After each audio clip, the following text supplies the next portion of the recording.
be free and be my own boss. I chose to be depressed because I tied so much of my worth into all this shit. I've lost nearly about 80 pounds or so. That's kind of what separates people like them and people like you. But it's not going to work if you're still eating like shit. And they say that if you chase money, it will run. I didn't have a fucking brand. I didn't have anything to put my name on. There's been some days where I feel like this is not meant for me. My coach has helped me a lot in terms of growth. Hey, what's up, guys? My name's Alex Ramone, and I have Mike. Thank you for coming, Mike. Thanks, brother. Appreciate it. My name's Mike Landa. Yeah, honestly, Matt, to be honest, I didn't know your last name for the longest time.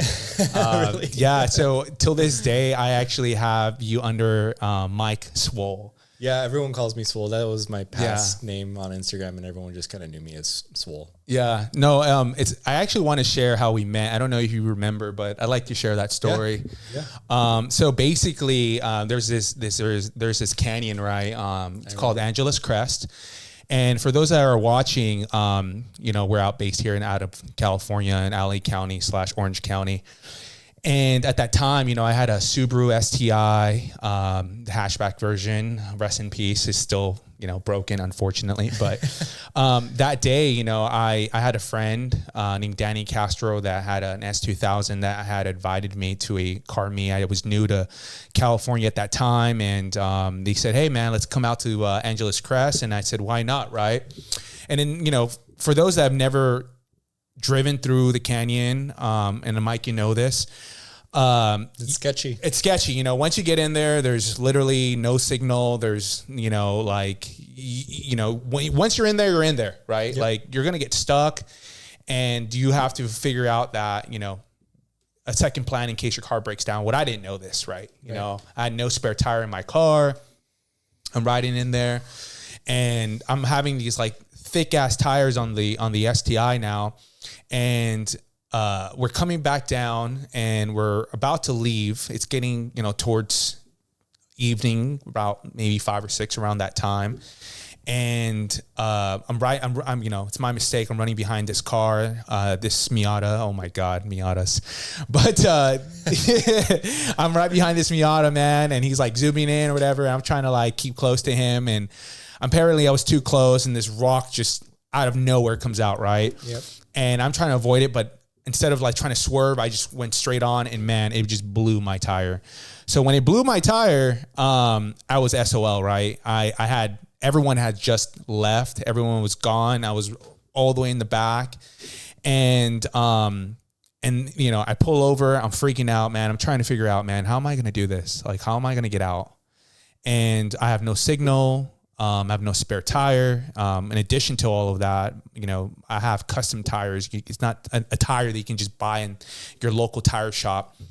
There, and next thing you know, I just remember this guy with an S2000 just coming down the canyon, and I've recognized that it was blue because when we had met up at is it called Crooks or what was what was it called the cafe type of, when you get down, there's this like lounge or whatever.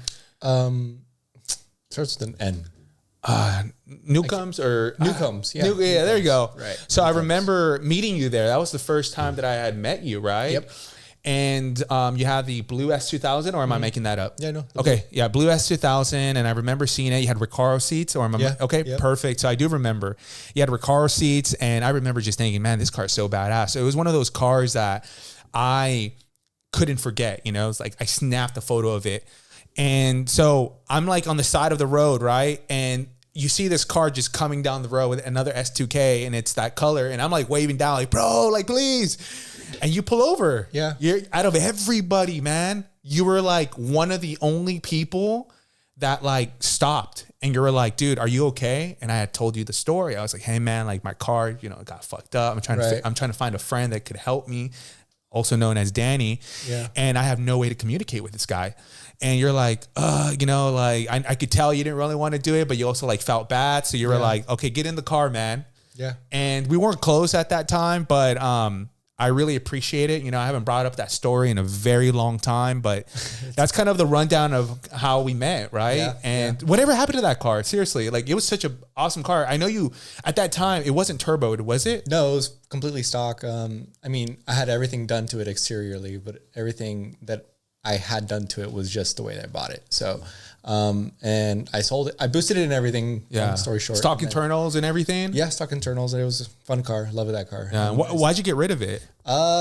Businessman. I wanted to start investing into myself and started investing into just personal development. Started going into like stop wasting money on cars. Right. Really. I mean, cars is still going to be a big part of my life forever.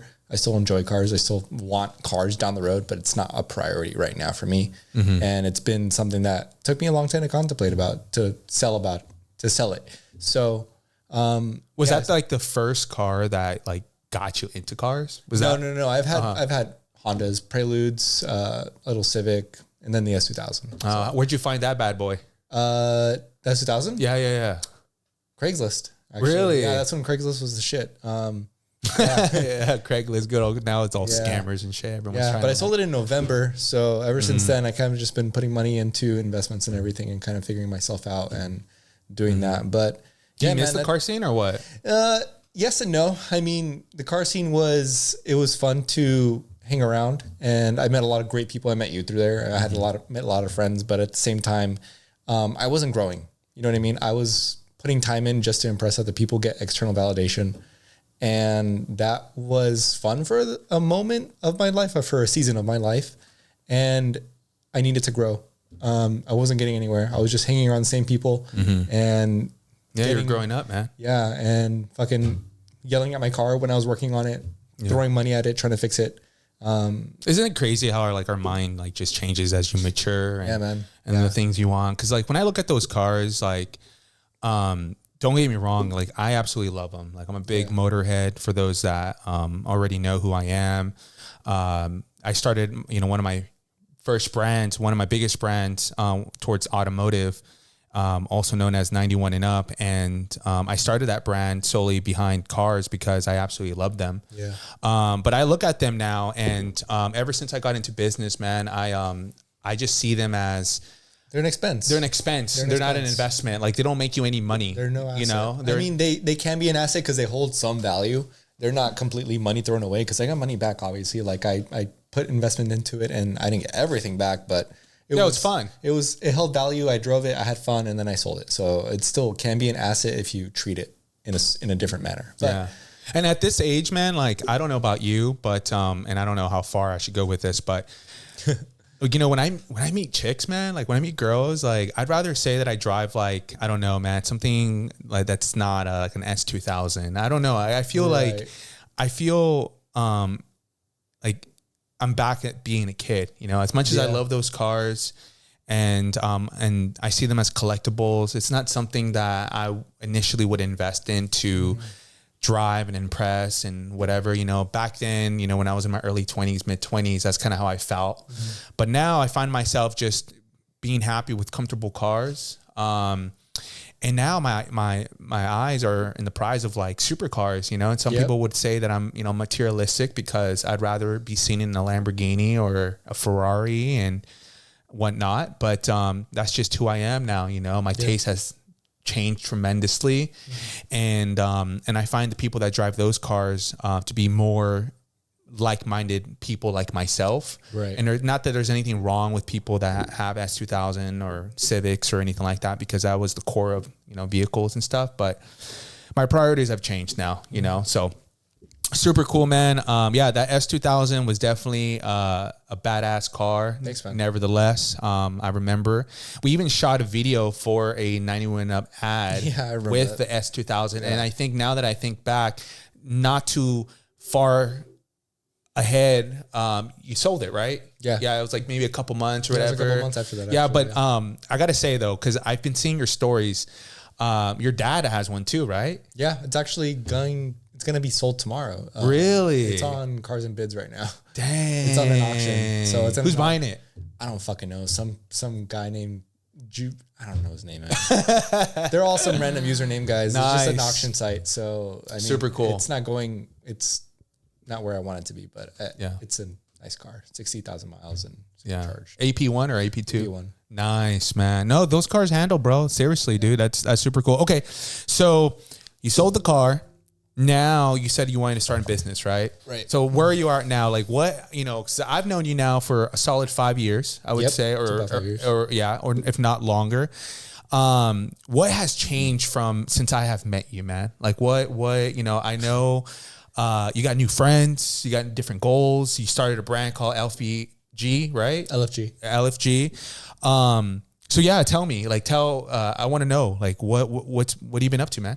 Well, I mean, when I had the car, man, I started my entrepreneurship journey 2021, January, right? That's when I started trading stocks. I was trading options. I remember.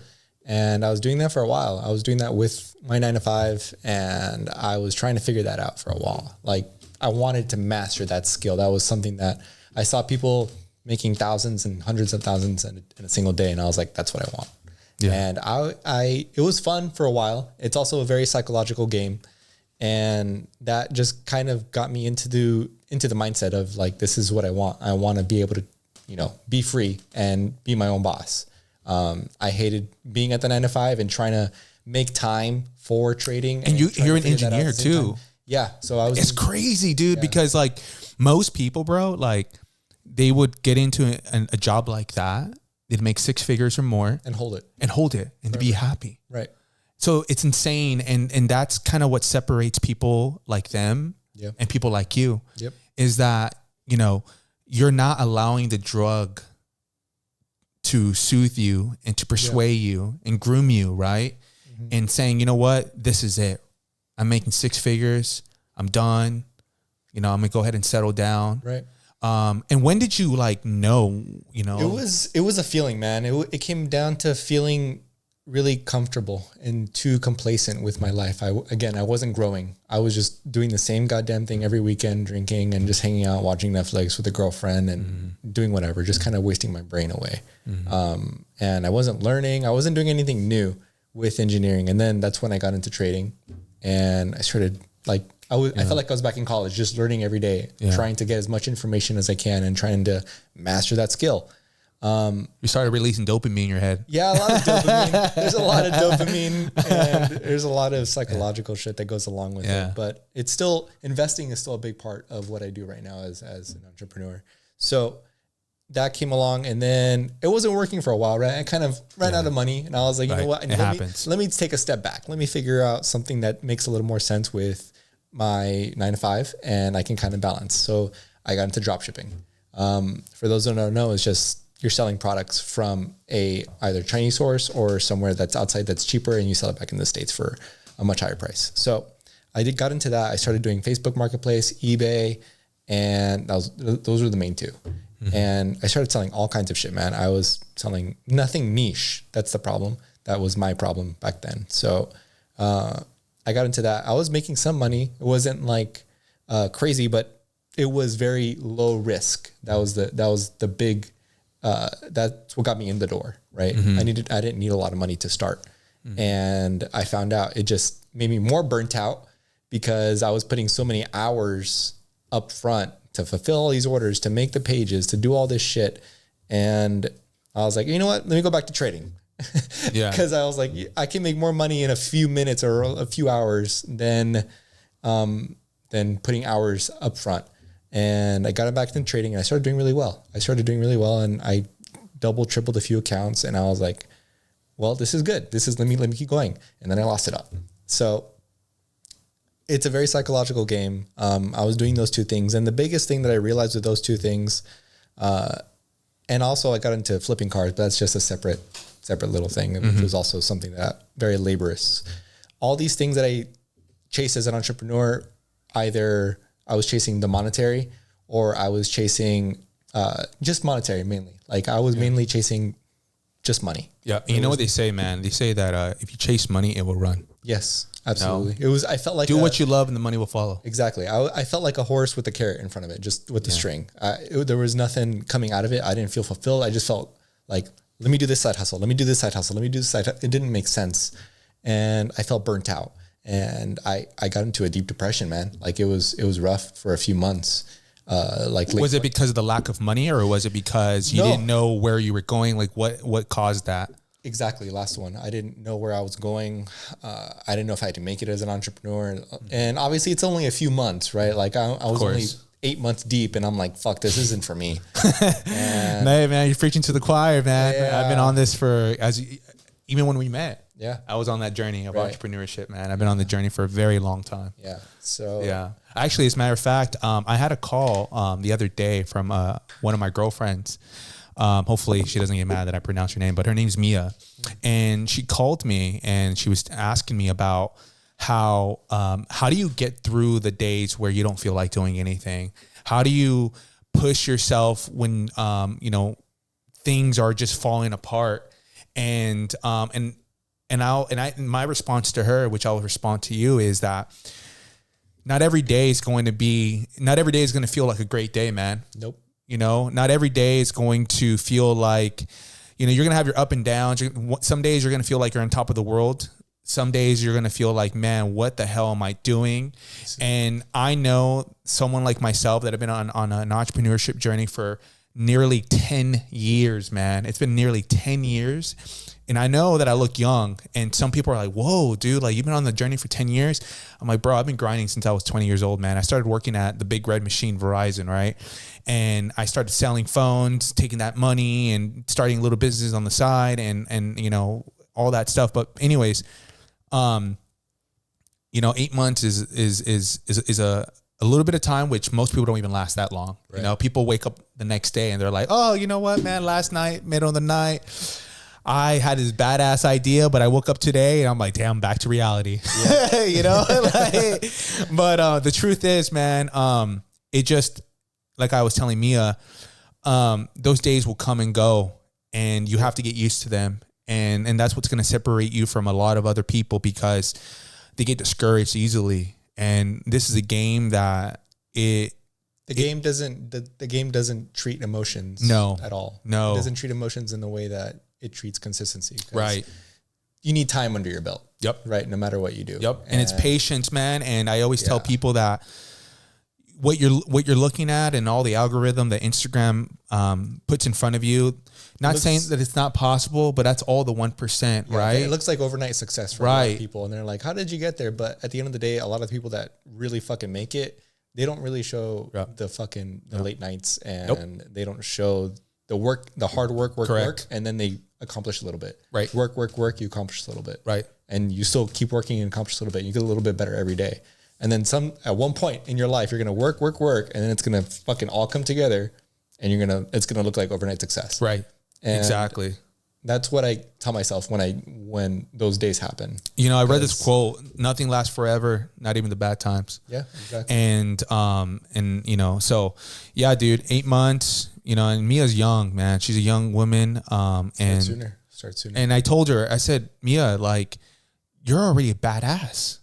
Like, the fact that you're, early 20s and you're thinking about this entrepreneurship and you're tired of a 9-to-5 job, like most people could never think that way at your age. Mm-hmm. And so you're already winning, and you got to take just day at a time, man. It's just application. Right. So you went back and forth, crypto, drop shipping, and by the way, it's perfectly normal to try out different things. So you found out, like, man, drop shipping takes a lot of my time. Crypto can be very risky, trades and all that stuff. And, trading stocks is whole nother ball game. And one of the main questions I always get asked by a lot of different people if I do anything with stocks, and I'll tell you guys this right now, I don't mess with stocks right now. It's too risky for me, and I don't like betting on that type of stuff, at least not yet. So you found those two. Okay, so what now, right? How'd you get into the clothing brand and stuff like that? So where did you feel like, okay, you know what? I need to do my own brand. Let me figure this out. So when I was doing drop shipping, Amazon FBA also came into the mix. And I always heard that private labeling anything is going to get you places. Mm-hmm. And I didn't know what a private label. I didn't have a fucking brand. I didn't have anything to put my name on or something that I would feel proud of. Right. So that was just an idea in the back of my head. So few months fast forward, I see an ad on Instagram for fitness coaches. You want to make 10K a month? You already know how to, if you're really into fitness and you want to make 10K a month and you want to spread your knowledge, this is what you do. So I hired a coach. Wow. And he taught me all the systems. Of Amazon.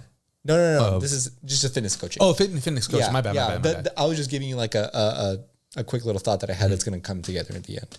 So I started fitness coaching for a while, or I'm still fitness coaching. That is my main job right now. That is my main entrepreneurship. Yeah. We'll get into that too. Yeah. Cause you're into fitness and stuff. Yeah. And I'm curious. Yeah. So I'm an online fitness coach. That is my main gig. That is what I do. And that's what brings me happiness because I feel fulfilled and purposeful doing it.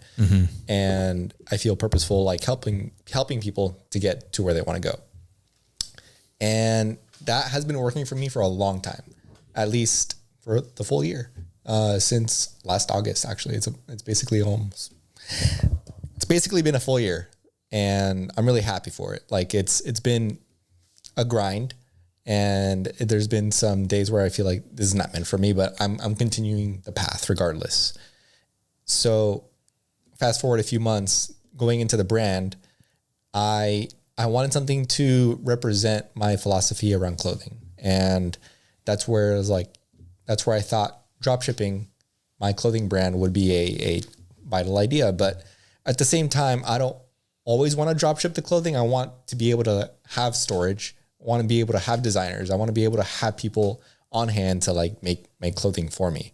So I just started something that I thought was, just a small brand, just 2 shirts and some shorts right now. Yeah, dude, it's a start, man. It's a start. Dude. And I've been selling here and there, nothing crazy, but right now it is drop shipping that clothing. Got it. That is the brand right now, but it is something that the idea came from me because I wanted something to represent, again, my philosophy around clothing. And that's like fitness. Fitness, but it's very like athleisure. Let me put it that way. Athleisure is clothing that I can wear outside in a normal setting at fucking dinner and feel confident in and still feel stylish type of thing. Like I don't want a Nike logo because it's related with athletics. Hey, man. No, I'm just saying that's the first thing. But I'm just the first thing that came to mind. This video ain't sponsored by Nike, but hey, man. Yeah, okay, good. Yeah. But yeah, man, at the end of the day, I want to bring something to the table that's different. Yeah. And I'm still working on, I'm making more shirt designs, and I'm creating the brand to represent me as a coach and to represent me as my philosophy in clothing. One day at a time, man. Yeah. And it's right now I'm feeling more called to build the brand a little higher than my coaching is right now. My coaching I've built up to a pretty stable place, and the brand hasn't gotten much attention. So I'm trying to build it up a little more. It takes time, man. It takes time. It's a long-term game thing. It's always going to be there. So it's not really going anywhere, but that is a priority for now, and just working my business as well. I'll tell you what, man, clothing brands, they're an interesting, it's a fun niche. It's a fun niche. It's a market, man. And, I remember the first time that my friend, Luciano, he had texted me about, he was in Texas and he sent me a photo of someone wearing our shirt, right? 91 and up. And that blew my mind. Yeah. Right. And at that time we had already been in business for about 3 to 4 years.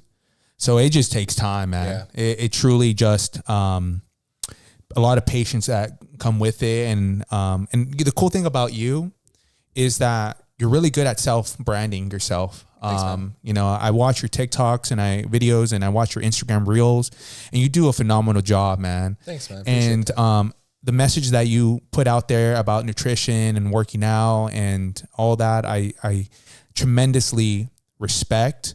But I want to know, like, your nickname has always been Swole, right? Swole Panda. That was Swole Panda _ S2K. That was right. That was the car guy Instagram that I've had for 5 years. So fitness has always been part of your life. Yes. I've been I guess in fitness for 12 years.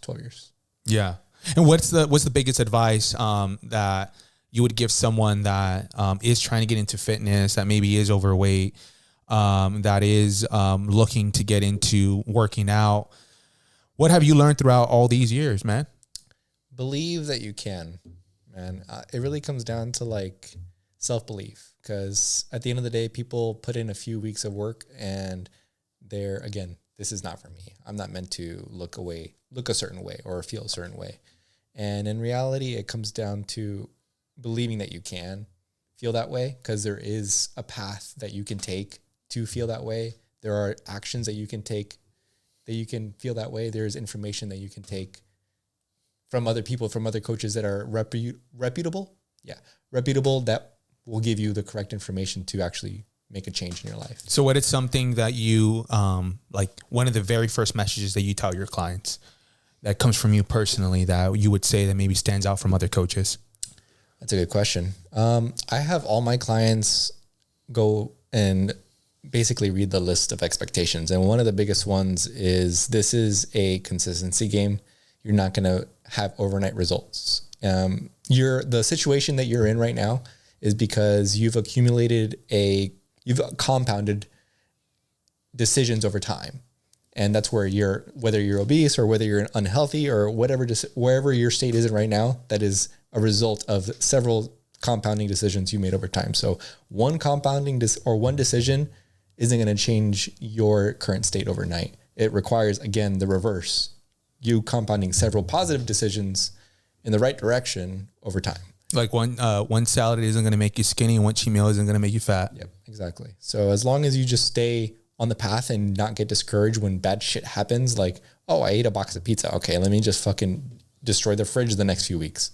No, like, you just go back to the path. The whole point is, me as a coach, is when I see people diverge from the path and they start making dumb decisions or they start feeling unconfident in themselves, I check them. I put them back on the path. I make sure that they're doing what they need to do. And I make sure that they're actually believing in themselves, because there's a lot of limiting beliefs that people have. And it comes down to childhood and a lot of mental shit that goes on in clients that I see now.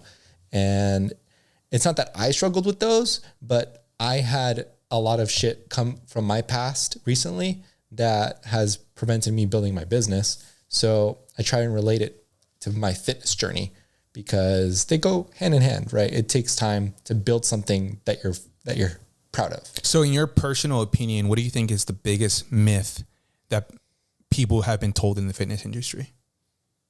There's so many. I mean, top three. Top three.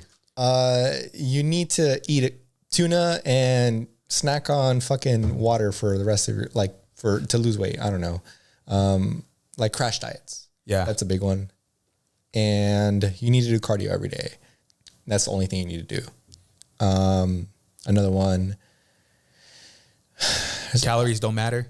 Calories matter so much. I know. It's the only thing. Calories matter a fuck ton. I know. And the reason why I say that is because there are so many people out there that has this misunderstanding that if they do intermittent fasting, let's say they fast for 12 hours, right? And they eat like 4 boxes of pizza in one sitting, they think that they're not going to get fat. Right. And I tell people all the time, calories in, calories out. Yeah. It doesn't matter if you eat one Snicker bar your entire day, which I don't recommend, but you're going to lose weight, right? Naturally, right? To an extent, yes. You're gonna lose weight, and it will be basically a crash diet. Right. That's the exception. Of course. I know, I agree. Right. But same thing with, people fasting for like 10 hours and they think, oh, you know what, I'm gonna eat 4 boxes of pizza. And then they wake up the next day and they're like, well, why haven't I lost weight? Or why did I gain weight? And I tell people, intermittent fasting is great for fat loss, but it's not going to work if you're still eating like shit. Yep. And they have this because the thing is, man, and I'm sure you could agree, a lot of people are not disciplined and just in everything they do in life, man. When it comes to working, right? Waking up early, right? As an entrepreneur, you know this. I'm texting you at 9:30 and you're like, bro, I'm going to bed.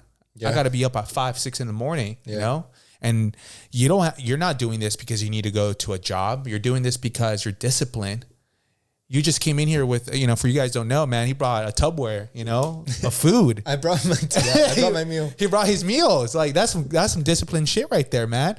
So it's like, what are you willing to do to get to where you need to go? Exactly. Right? Yeah. And discipline, man, at the end of the day, it's a skill. It's a muscle. It's something that you need to train yourself to do every day. Yeah.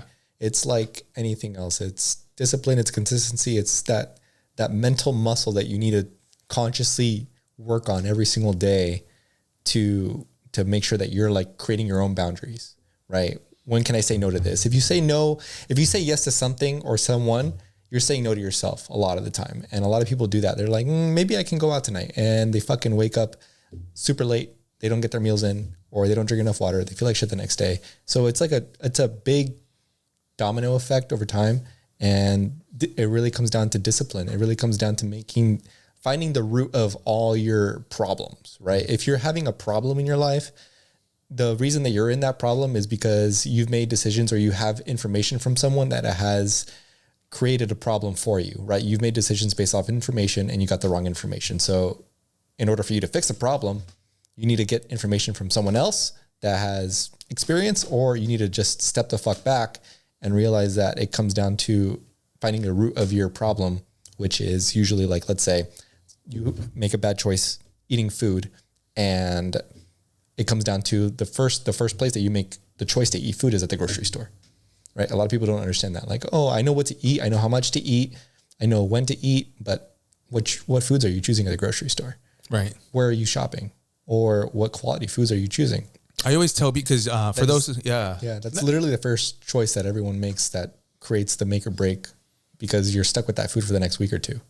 Yeah. One of the best advices that I ever got from, nutritionists and coaches was, you have to prepare your meals in the beginning. And I say that this in the beginning because, with time, you build discipline and you build, habits. So you can kind of hold yourself accountable a bit more. But in the beginning, for those that don't know, I've lost nearly about 80 pounds or so. Congrats, brother. And you've known me when I was super overweight, and people ask me all the time, man, like, how did you do it? The amount of times that people ask me if I've had like lipo or something crazy done to myself or whatever, it's insane, man. I get asked all the time, and I say, no, man, just working out and dieting. Mm-hmm. And I tell them, you have to prepare your meals ahead of time. So when you're hungry, you're not making dumb decisions, and kind of back to what you said about going into the grocery store, right? If you mentally, right, prepare yourself, like, you know what, I've ate today, everything's great, I'm gonna go in there, I'm not starving, I'm not gonna grab a bag of chips, I'm not gonna grab some candy, blah, blah, blah. And you'll go in there and you'll set yourself up for success. Yeah. And the biggest tip I can give anyone that like is trying to lose weight, don't go to the fucking grocery store hungry. Right. That's the biggest thing, man. If you go to the grocery store hungry, you're gonna go shop in the Pop-Tart aisle, and you're going to shop in the frozen food aisle. Mm-hmm. So what's the best way to suppress hunger for you? Like, what do you do to, for people that are starting out, what's the best pro tip that you would say? Hella protein, man. Yeah. Protein, but not from protein supplement, just food. Yeah. A lot of people make that same mistake that I did when I was doing crash diets in the beginning. 3-4 scoops of protein is not going to do shit for you. Right. It's not going to keep you satiated. And that's why people feel hungry all the time. Like, I'm drinking 4 protein shakes a day. Well, that's fucking up your digestion, and then you're not getting any nutrients, and then you're still feeling hungry for the rest of the day. Yeah. So, no, I feel you, man. No, I get it. Have you ever thought about bodybuilding? I am bodybuilding right now, brother. Oh, you are? Yeah, I'm doing the show in October. Oh, you are? I had no idea. That's crazy. Seriously? Yeah, I'm doing a show in October. Damn. 21st in Texas. I had no idea. Why Texas? Summer shredding. So see, I'm not that type of level, man. I'm just chilling, man. I just want to look beach body, bro. Oh, you did, bro. This is my first show ever, dude. I've been doing this for 12 years, and this is my first show ever. It's not like something that I was just like. It's something that I want to grow. I need to get out of my comfort zone. I've been powerlifting for a long time, and I competed in powerlifting for a while. Yeah, you're strong. You're a strong motherfucker, bro. Yeah, I've worked out with you. Yeah, I love strength, man. Strength is my shit. But I needed to grow in a different realm, so I started doing a little more bodybuilding. So now the show is different type of training, different type of diet, different type of mindset. So what does your nutrition look like right now? Today, luckily, is a refeed day, which is, thank God, I have my carbs are up. But how many calories is that on a refeed day? Today is 400, but like usually it's 250. Which is not crazy. So, no, that's not much. Yeah. So how many calories a day would you say you take in? 23. 23. Yeah. But I've worked. So the big thing that people don't realize with nutrition is like to lose weight in the beginning. Are you familiar with reverse dieting? Somewhat, man. I'm not an expert. Okay. Well, let me explain it. Yeah. I guess a lot of people like to do the crash diet, and they lose a little bit of weight, water weight mostly, and some body fat, right? And then they plateau. Let's say you crash diet to like 1,200 calories. you can't really drop your calories below that because you're going to run into fucking hella hormone issues, energy issues, mental issues. And like, you're going to just hit a wall. Yeah. The body's not meant to be like that. Yeah. You're not meant to be that low ever. So the whole point of reverse dieting is you can get yourself out of that hole by adding more calories into your diet. And you need those fucking nutrients to feed your body because you're strength training, because you're doing cardio, because you're trying to mentally push yourself to lose weight, right? Your body needs to do it and it needs energy to do it. So you give up the short-term goal of losing weight for the long-term goal of losing body fat easier down the road. Yeah, it makes sense. Yeah. So instead of eating 1,200 calories, you're like at 1,800, 2,000 and you're slowly. You're sitting there for a little bit. You can gain weight, you can maintain weight, or you can lose weight. It doesn't fucking matter. But the whole point is that you sit there no matter what because of your metabolism. You need it. And then you can drop your calories from 2,000 or wherever you end up, right? That gives you some room to play with. And that's the whole point of just reverse dieting. A lot of people don't understand that. They're like, I need to keep dropping my calories from here to here. And it's no. A lot of it with patience, man. Another thing too, for those that don't know, man, I've lost these 80 pounds in a course of over 2 years. It's only now that people are now saying to me, man, it happened so fast. Exactly. Work. Right. You don't show a lot. It's a little bit of work, right? Or a little bit of results, a little bit of self-development, and then work. Same shit. Right. And people, man, I can't tell you the amount of times people ask me like, man, dude, you must have lost 100 pounds in like 6 months. And I'm like, bro, this took over 2 years, man. 2 years. Like this was like kind of like entrepreneurship, man. Like waking up, there was nights where I'd just be like, man, that McDonald's, man, like that food addiction that I had, and I couldn't, describe it. Like it was like a drug to me. I told you this when we spoke, when we were working out together. I would go to these drive-throughs, right? Or sorry, I would go, straight to my house, and I'd see like, I don't know, McDonald's, Burger King. It doesn't even matter, in and out. And somehow, some way, I just end up in the drive-through. And before seeing these fast food joints, I wasn't even hungry, but then I saw it and it was like a drug, right? Like I had to have that cigarette or I had to have that joint. And it was the craziest thing. And looking back now, man, I'm just like, how in the world did I, how did I even manage that?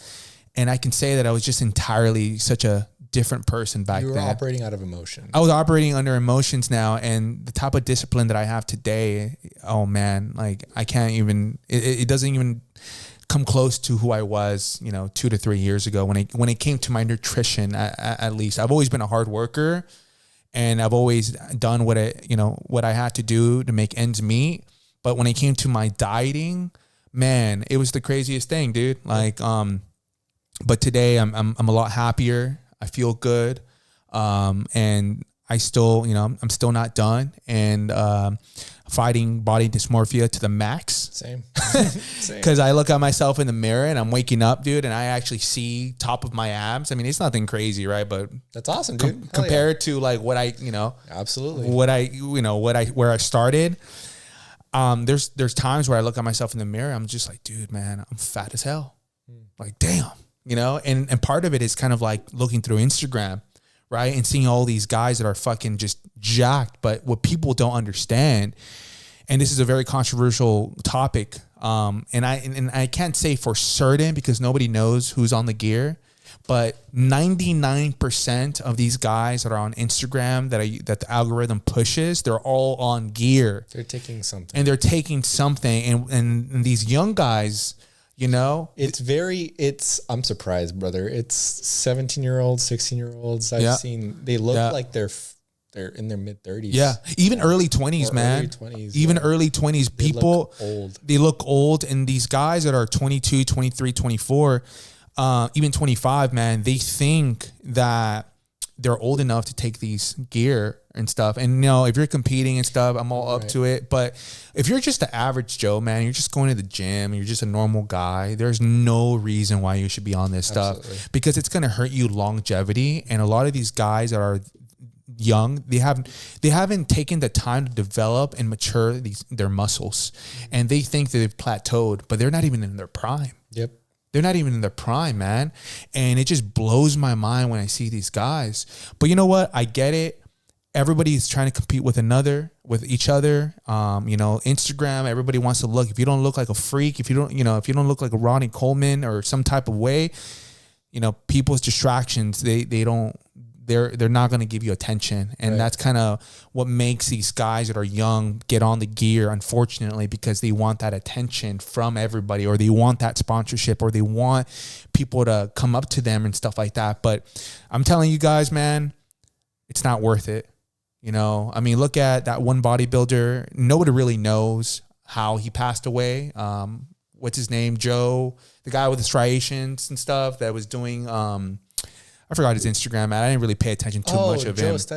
Joe Aesthetics. And, I actually met him years ago, bro, before he even became like an Instagram guy and stuff like that. But, Joe Aesthetics, right? He has passed away. Nobody really knows, which rest in peace. And that's such a unfortunate thing. He was only 30 years old. I can't even imagine passing away today, man. There's so many things that I want to do. And there's so many things that are places that I want to travel and the people that I want to meet. So, man, unfortunately, stuff like that has happened. And, man, I wish his family the best, but hopefully it wasn't because of, hopefully it wasn't because PDs and stuff like that, man. But he was open about it. So everybody knows that he was on, on the gear. But the reason people take gear in general is just because of comparison, brother. And what I tell everyone, all my clients too, is like, even the ones that are trying to lose weight and they don't look a certain way, is comparison's always the thief of joy. Right. Comparison's always going to take away from focusing on the process. And it wasn't always like that for men. Yeah. Now it is. Yeah. I feel like we're like women now, bro. Especially women too. Well, women has always been like that. Yeah. They're always trying to compete with one another, and they're always trying to figure out their waist and their jawline, all this bullshit, whatever. But for men, right? It's maybe been there, but it's not, it hasn't been where it is today, right? Yeah, it's exploded. It's exploded, man. Like, to the point where I go to the gym, right? And maybe, I'm over speaking here, but it's to the point where I go to the gym and people are sizing me up now. Yeah. Like, guys that are shorter than me, taller than me, guys that are leaner than me, guys that are not as lean as me. I see these guys now, like, they all want to be the lion in the gym. Yeah. And it's insane. Like, just the gym, working out has become like a sport. Yeah. What happened to just going in there and trying to be healthy? I'll bring it back to the process, because like, you could work out every single fucking day and do the diet and do everything right. And that is a thing that you can control. That is something that you can do every day and actually put effort into. But you cannot control the outcome. I cannot control how much muscle I build. I cannot control where or how much fat I lose. You can only maximize and maximize my whatever I do in terms of the inputs, right? Inputs equal output. Mm-hmm. Calories in, calories out. Right. So it comes down to like focusing on the process. And that's when I say, like, focus on what you can control. Control the controllables. I tell all my fucking clients, control what you fucking can. And that comes down to your emotions. That comes down to your actions. That comes down to just the day-to-day shit. And you can't control what you're going to look like down the road. If you have 6 instead of 8 abs, or if you have 4, it doesn't fucking matter. Yeah. That's not controlled by what you put in. That's controlled just by what your body is ready to put out. Yeah. And doing it for yourself. Yeah, you're doing it for yourself. Being the best version that you could possibly be, and not caring what, I speak a lot for just men in general, because unfortunately, we dictate our feelings a lot towards women, and we want to look a certain way for women. We want to look a certain way for the world. But, you have to just be proud of who you are as a person, and be the best version you can be mentally, physically, emotionally, and everything. If people don't like you, fuck them, bro. Who fucking cares about them, man? They're not paying your bills. They're not doing anything for you, man. They're not over here grinding, waking up at 5 a.m, sleeping at 9:30, making sure that, you got your shit straight, bringing in your meals, man. That's why I don't care, man. At the end of the day, if you're not affecting me financially or doing anything to hurt me, I could care less what you think of me, man. And that's what people don't understand, man. Like, you got to have this type of mentality and this type of motivation and type of discipline in order to really get to where you need to be. What I like to tell people, bro, and might be controversial, but this is what I believe. Yeah. Let's talk about it, man. Depression. Yeah. Fuck it. We'll be here an hour and a half. Mike, stay. Depression, anxiety, all these exaggerated emotions, they are emotions. Yeah. They are temporary and they are a decision. They are a choice. I chose to be depressed because things weren't working out for me, because things weren't going my way. And I felt a certain way about it. I wasn't where I wanted to be financially. I wasn't where I wanted to be mentally, emotionally, and things were just falling apart. And that's what I created my own reality, right? I basically manifested depression, right? Just by allowing all these things to happen. And sometimes, more often than not, you need to fucking go through it in order to come out the other side and learn those lessons. So the reason people don't get out of depression is because they don't know the reason why they got into it in the first place. And there's always a decision or a compound of decisions that got you there. Same reason why people are overweight, some people are unhealthy or whatever, compounding decisions over time. Yeah. So it really comes down to reverse engineering your emotions and how you got there, and understand that you're there because you chose to be there and you can get yourself out. And what I tell people is like, if you stay there long enough, you're gonna basically be in your own loop. I don't know what you want to call it, like your own vortex. You're going to put yourself in a state where you don't even know how you got there. So the whole point is to catch it early, right? I feel a certain way and this is what triggered me. Let me change these things. So has working out helped you mentally? Yeah, absolutely. Everything. That's the reason why I got into starting my own business with coaching, is because through depression, when I had my 9 to 5, I was in a subconscious depression. I didn't like where I was at. I was just fucking doing the robot. I was just being a robot and doing the 9 to 5 and doing the daily shit and not hating my job, but just working for a paycheck. Right. And fitness was still there. I worked out every time I got a chance to get away from my job. And I felt like fitness was there for me, and at the same time, I felt like I was escaping from reality. Right. That's fitness. How I feel when I go to the gym. Yeah. So that's what it is for a lot of people. Yeah. And or when I took drives in the Subaru. Yeah. That's what I miss about cars. But in reality, it comes down to understanding that you shouldn't run away from your fears. Right. I feared feeling depressed if I sat there long enough. And when I sold all my shit, right, I've been getting rid of all my belongings. That kind of relieved a lot of depression for whatever reason, because I tied so much of my worth into all this shit, all this materialistic shit. Right. And as much as it sounds like you want all this stuff, it really comes down to how you perceive yourself, and how, instead of people validating you for how they perceive you. Right. Basically validating other people's opinions of you. Right. And if you don't fit within that box of how they validate you, then you feel depressed. You feel a certain way. Right.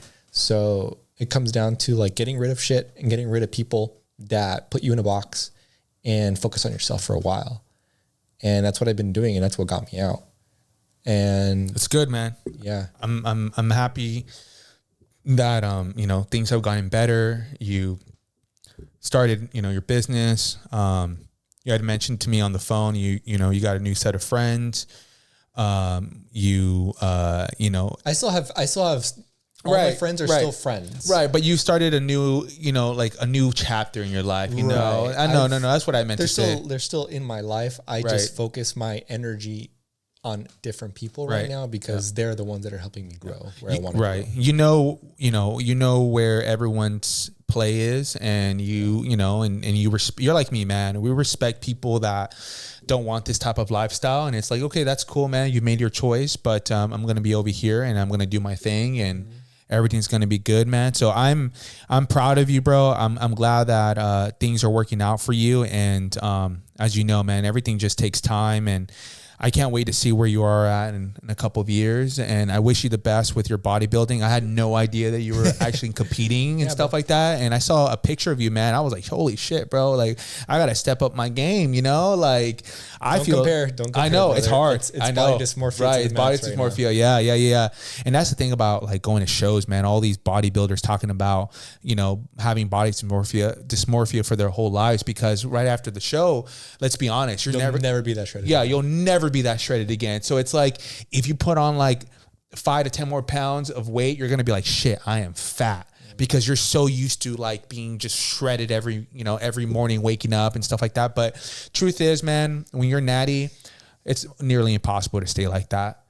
So it's right. And I always tell people, get around a good body weight, 15, 18% body fat, and it's maintainable, maybe lower depending on your genetics. And just be happy with life, man. Yeah. Enjoy it. I mean, it's not always about being shredded, although it looks fucking awesome. It doesn't feel awesome. It doesn't feel awesome, right? Yeah. Cutting your calories and stuff like that. And the name of the game is the worse you feel, the better you look. Right. Yeah. That's the unfortunate truth. Is there anything else you want to talk about, man? We're wrapping up. Any shout outs, any messages you want to say, anything about your brand, Instagram? What is your handle? Now it's just simple, man. Mike Land _fit. Okay. So, I'm still going to call you Michael Swole, man. Mike Swole. Call me Swole, yeah. The OGs can call me Swole. Yeah. Okay. And if anything, man, honestly, the brand is going to be built up. I'm really excited for what's to come in the future because I've made some cool designs and I want to put on shirts, and the store is coming together. It's on TikTok now. It's on Instagram now. The shop's there. So now it's just getting an audience, like really growing that to somewhere that I can be proud of and making designs that I feel that will show my philosophy with clothing. Yeah. So just be on the lookout for that. I'm super excited for it. And with coaching, I have a very how can they find you? How can they find you? Coaching? Mostly Instagram. Instagram. Hit you up. Okay. Yeah, mostly Instagram. Just DM me, Mike Landa _fit. And I have a very specific type of person that I work with.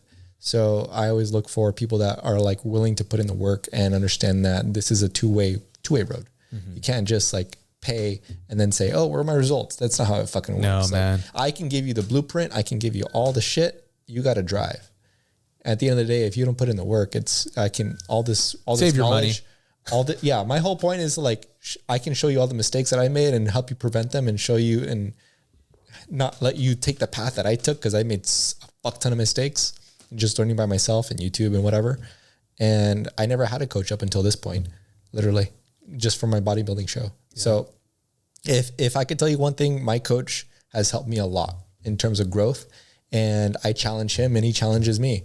And that's the whole point of having a coach. So super cool. If you're considering getting a coach, always reach out to one, because it's never too late to just talk to them. And then knowledge just stays with you. Knowledge. And that's kind of one of the reasons why I was able to lose a good amount of weight these 2 years, because when I was in my early 20s, a lot of people don't know this, but I was sort of fit at that time, and I had a coach. And he had taught me how to, properly diet and properly work out, and that stuck with me my whole life. Awesome. And that's where you are at, and you can teach people from the mistakes that you made, and and that's super cool. And also watch his IG videos, his reels on IG and his TikTok, because they're very informative, and he teaches how to people how to lift. He tells people about nutrition. He talks about all sorts of things when it comes to the gym journey, and I respect it, and I watch them, and I learn from you every single day, bro. Thanks, brother. Appreciate it. Anyways, that. Man, thank you so much for coming. Michael Swole, a.k.a. LFG. LFG, Strength and Performance. It's going to take me a while, man. Yeah. When I told people about 91, they're like, 91, what? So now people remember it and stuff like that, man. It just takes time, bro. But yeah, thank you so much. This is Alex Ramone, and you're watching, man, the best podcast in the world, in the universe. And we're here in Mars, baby. Let's go. Thanks for having me.